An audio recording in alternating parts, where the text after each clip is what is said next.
Hi, nobody's joined us yet, but we're going to go ahead and get started, and there will be a recording, so hopefully you guys are catching this on the recording end of things.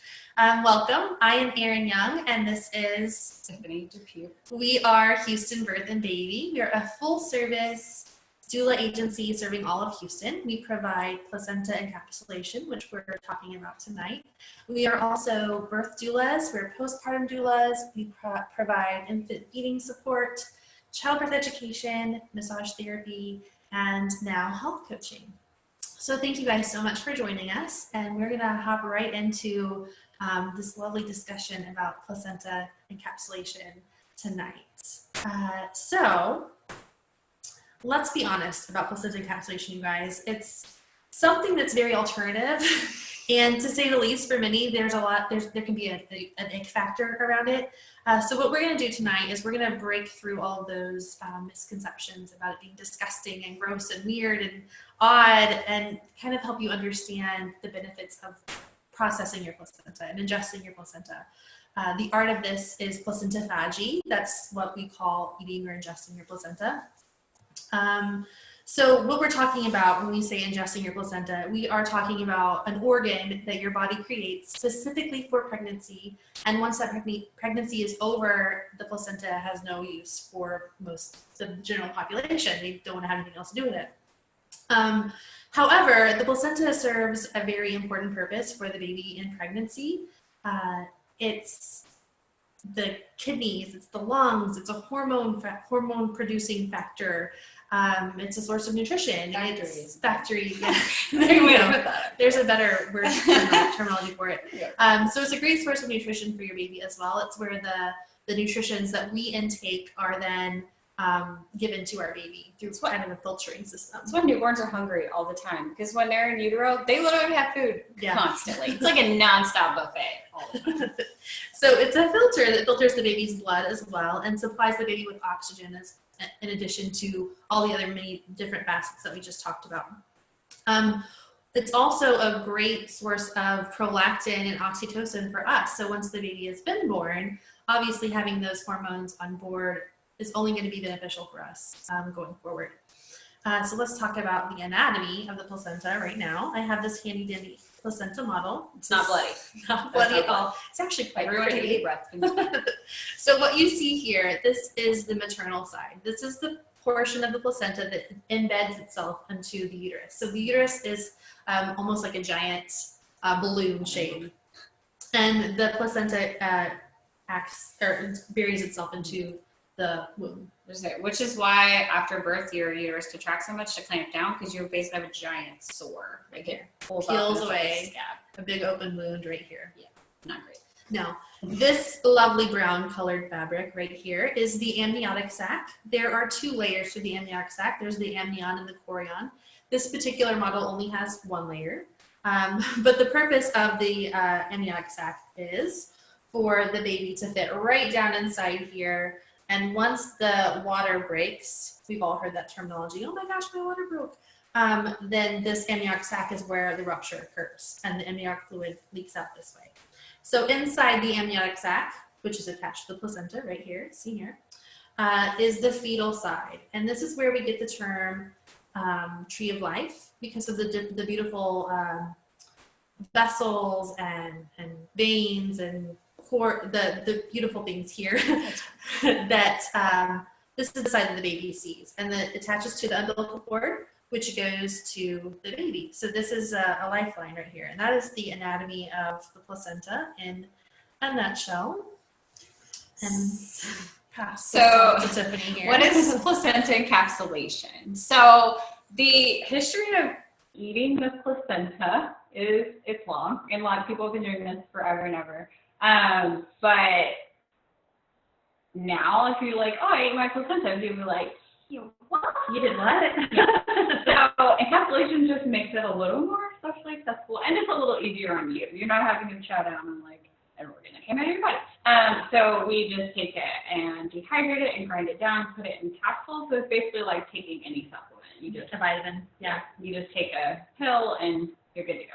So that right there can kind of take away the ick factor in general, because when you are ingesting it as the client, you don't deal with the bloody, meaty parts of the placenta. That's not how we operate. You don't even have to look at it. Mm-hmm. Ever. You get a nice package You can run away. of beautiful pills ready for your consumption. Yes. So, placenta encapsulation in the media.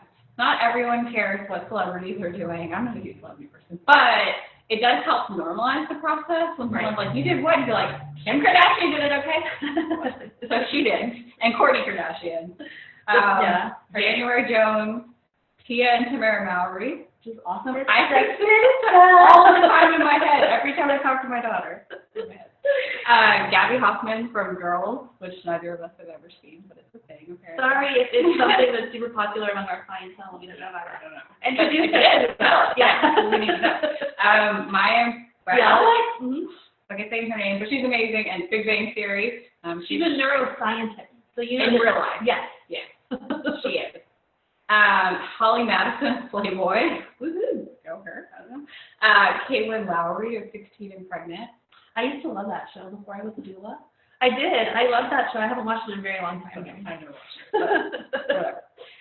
Kim, I'm not even going to try to pronounce her last name. Starts with a Z, but she's on Real Housewives of Atlanta. So if that's your jam.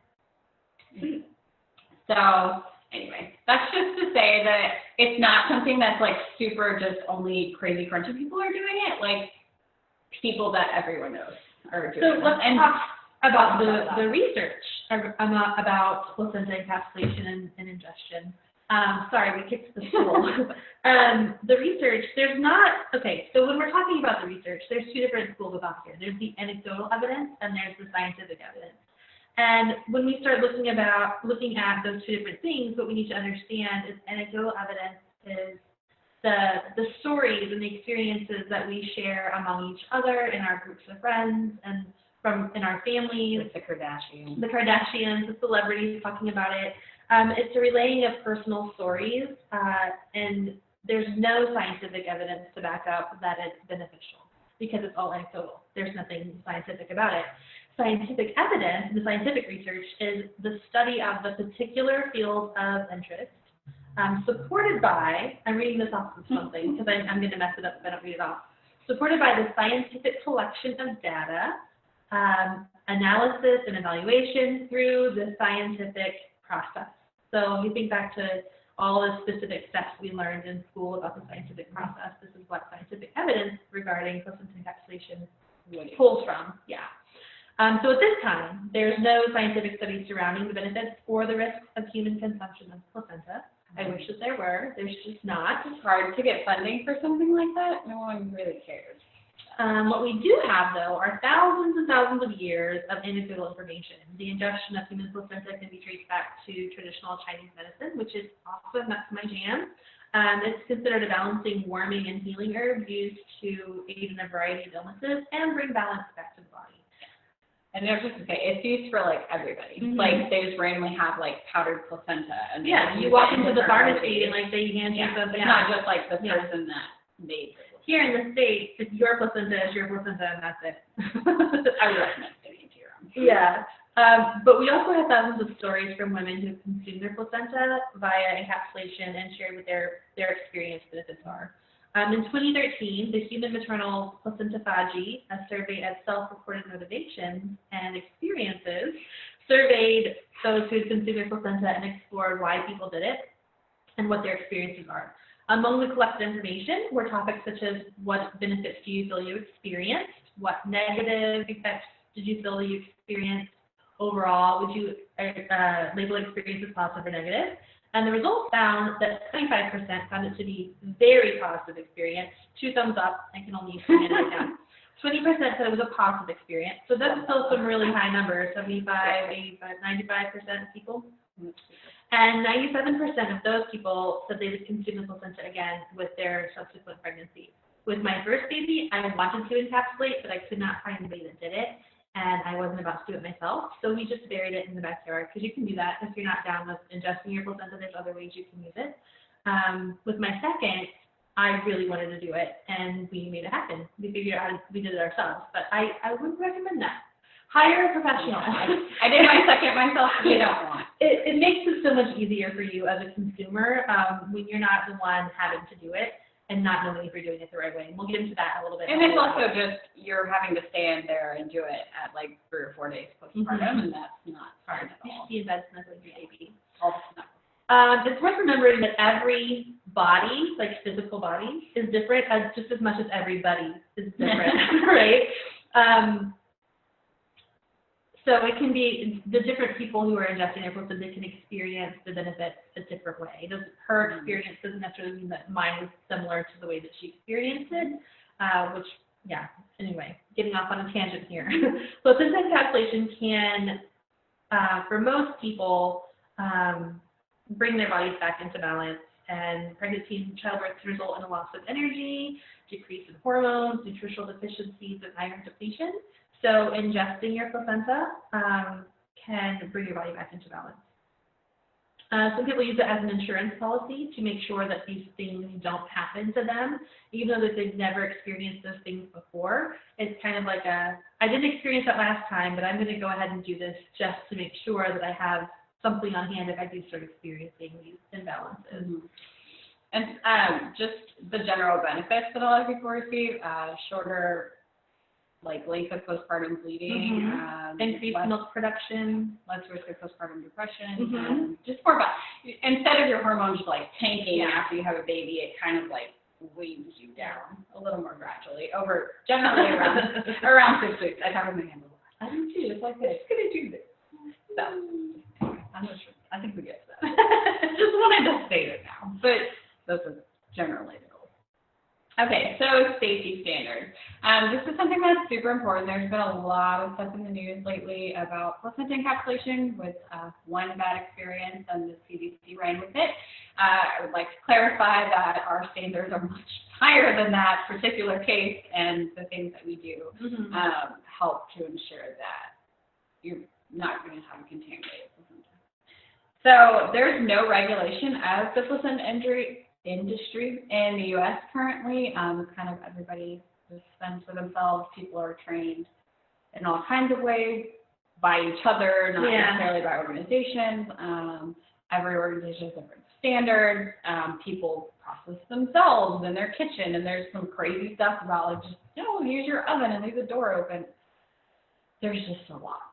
So just know that there's a lot of things. Also, sometimes it can be hard to get your placenta released from the hospital, but Texas actually passed a law in January of 2016, I believe. I think that's right. I'm pretty sure that's right, yeah. Regardless, it says that they have to give you your placenta unless there's some reason it needs to go to pathology. So say you have a fever during labor or some kind of issue with the placenta itself, they need to send it to pathology, then they won't release it. But otherwise, you just fill out a form saying that you won't ingest formaldehyde. Yeah. Don't do Because that. that's what we do all the time anyway. So don't do that. And that it has blood in it. So be cautious. And you just sign a form and they will release it to you. Standard paperwork, but we can also provide you one if you want to just take it to the hospital to be extra. Already filled out, ready to go. Yeah. Super easy. But it's a good idea also to check with your provider on what, or with the hospital itself and what their specific policies are, just so you don't hit some kind of snag. Sometimes they prefer the placenta to leave the premises within 2 hours of birth, which can be kind of tricky when you just have a baby. So, and we'll discuss that a little bit, but just being aware of what your the processes are for your hospital. And we know a lot of hospitals in Houston, but we can't know them all because there's a million in hospitals, I'm pretty sure. There's a core group that we work at a lot of times that we are very familiar with their procedures and protocols, and we're happy to chat about it with you. Yeah. Awesome. So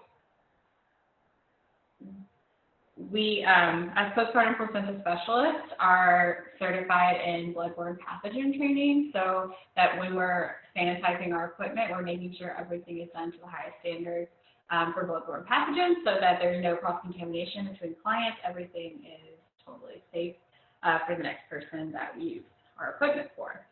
And then also basic food handling. I mean, it is meat. Yeah. That's not how you want to think about it, but realistically, it's a lot like liver. Yeah. I hear, I don't eat liver, so I don't know. But I don't know.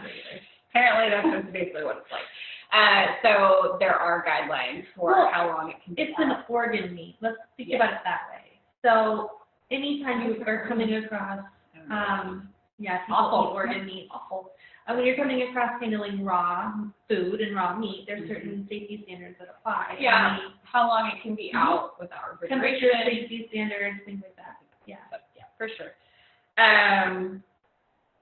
Okay, so with transport, handling, and storage, we have you transport your own placenta home so that there's absolutely no doubt that it is your placenta. It never leaves your site.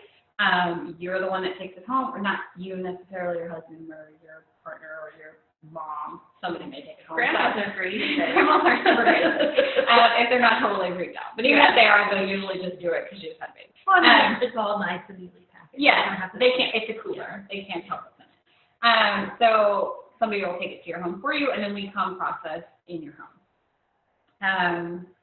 We just want to ensure that there's no doubt for you on that it's your placenta, that they are actually pills from your placenta. There's been some crazy things that have happened. Considering that there's no across-the-board regulations for placenta processing in the United States, we try to ensure that our personal standards at Houston Birth and Baby are above and beyond what you'll typically find in the Houston birthing community. Anywhere. Yeah, so we want you to be 100% sure that your placenta is your placenta and you saw it go from point A to point B without any. And you can also see the safety standards, and you know your kitchen. So it's your household bacteria is all the same. You're like, you know that my dog's hair is not in it, or like my kids didn't like poke it or something. I don't know. There's crazy stuff that can happen in my house. You don't want your placenta. It's fine. Cats are curious. Yes. So it's also it's just nice to have like a postpartum professional in your home right after you had a baby too. So you have the added benefit of being like, hey, is this latch right? And we can be like, okay, I'll look at that for you. Like once we're done processing, like you can ask questions, all that stuff. So it's an added benefit. So the process. We're not going to show you slides of placenta. You can relax. Fine. Good. There's no blood actually shown in the stream. So we will give you guidelines on how to safely transport your placenta, and you'll get a transport kit mailed to you, and it has all the things that you need. And then you'll get emails from us that say exactly like how to process everything and at the time and all that different stuff. Because we follow the blood safety or bloodborne pathogen safety standards and the WHO standards, we also include a transport spill kit based on those. An abundance of caution. Yes. We like to say. Yeah. You shouldn't need it. So your transport kit's awesome. Yes. I keep interrupting you. I'm sorry. No, you're fine. Across the curriculum. And then we'll give you, it's usually my number, but we have other specialists, and you'll just text or call them during daytime hours. So, okay, I have a baby, and set up a time for processing. So during the actual process, the encapsulator will come to your home it's around 2 hours. I don't know, I've gotten pretty fast, but up to 2 hours, 2 days in a row. And the only thing that stays in your house overnight is the dehydrator. We bring everything to you. Yeah, you don't have to provide anything. We just need like the sink and one burner and like a little bit of counter space and running water. Gotta have running water. And everything else we provide, we bring everything to sanitize and keep everything, we'll cover it all in like plastic and we turn your kitchen into a lab. Yes, and it looks like an episode of Dexter a little bit because like we have a Band-Aid on our heads and like masks and goggles and like apron and all this crazy stuff, but it is an organ, there is blood, and we need to protect ourselves and protect you.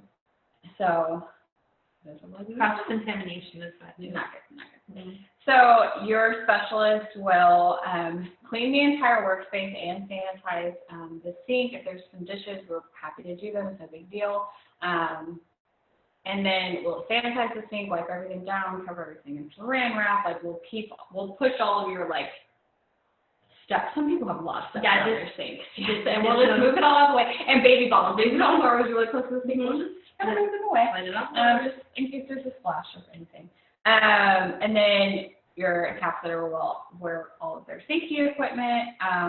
The placenta will be steamed for a short period of time to kill surface bacteria and kind of balance out the hormones a little bit, because in raw prep, they're really strong. And if you're like me and have a sensitivity to oxytocin, they just make you sleepy. That's not what you want with a newborn, because you're already falling asleep every time they latch. It's the thing. Prolactin and oxytocin. Yes, it'll get you. And then we just slice the placenta and put it in the dehydrator overnight. And then the next day we'll come in and grind down the placenta and put it in capsules for you, which is super tedious, so you don't want to do that yourself. Actually hand-filled my second.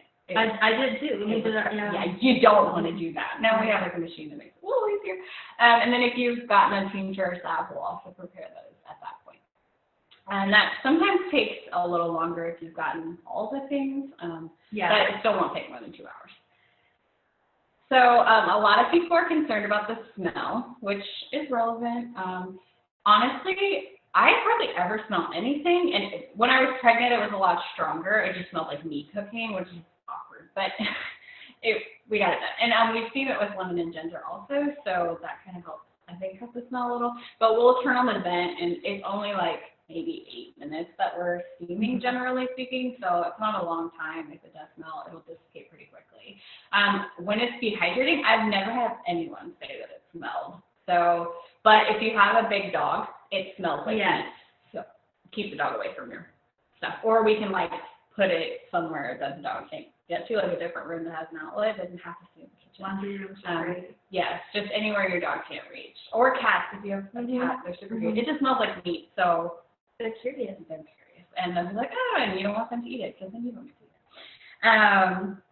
And then when we're done, we will clean and sanitize our workspace completely, and then talk to you a little about consumption guidelines. And we give some general guidelines, but really we want you to follow your body and what works best for you. So we'll give you those general guidelines and ask if you have any questions about the process or about your baby latching or baby sleep or baby anything. Diaper changes. Diapers, baby sleep is weird. All things.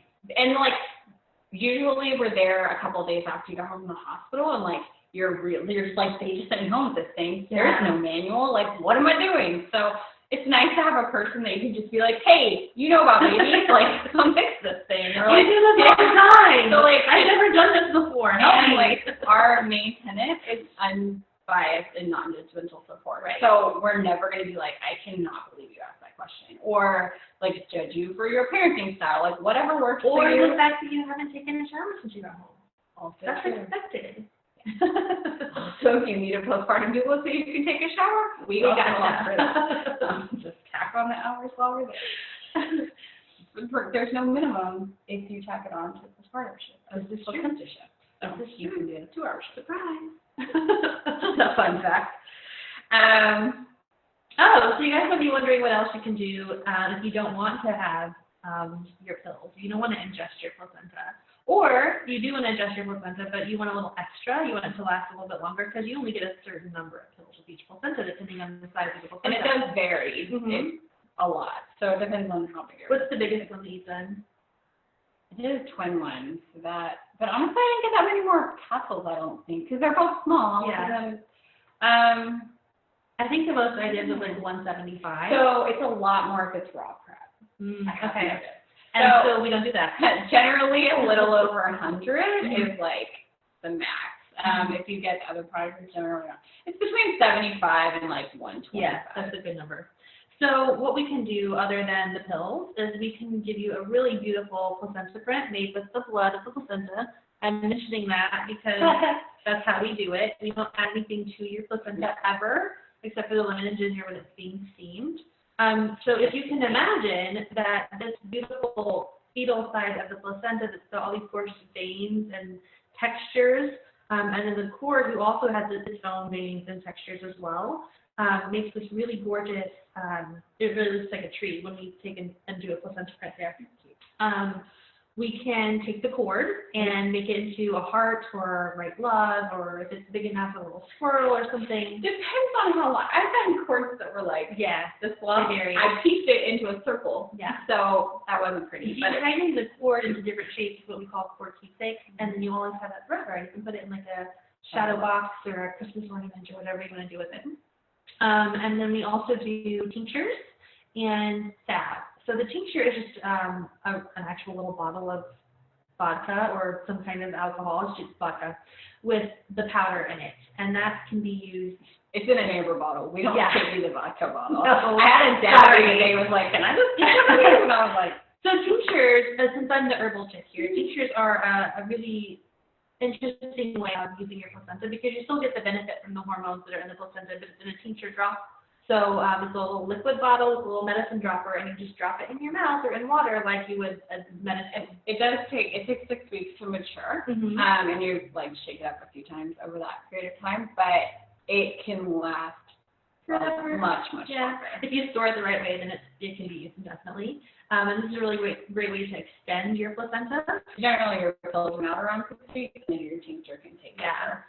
So that's an option for you. And then we also do a placenta salve. We, again, take the powder and put it in a nice herbal base of a salve or an ointment, kind of like a lotion, that you can use for skin irritations. That's been used for eczema, psoriasis, bug bites, cuts, scrapes, diaper rash, thank you, nipple cream. It's medicine. It's medicine from the most natural source, your body. Yeah. So that's another way that we can. And you can also get the herbal salve made with no placenta in it. If other people in your family want to use it and are freaked out by the placenta, we can still do an herbal salve. It doesn't have to. And it's strained, so it's like a thick lotion kind of consistency. You can't see placenta in it. Yeah. So it's just like. And it smells kind of good. Yellowish. Well, lavender. Yeah, it has lavender and other herbs and stuff. So it does smell good. I think that's all the information we have on how you can use your placenta.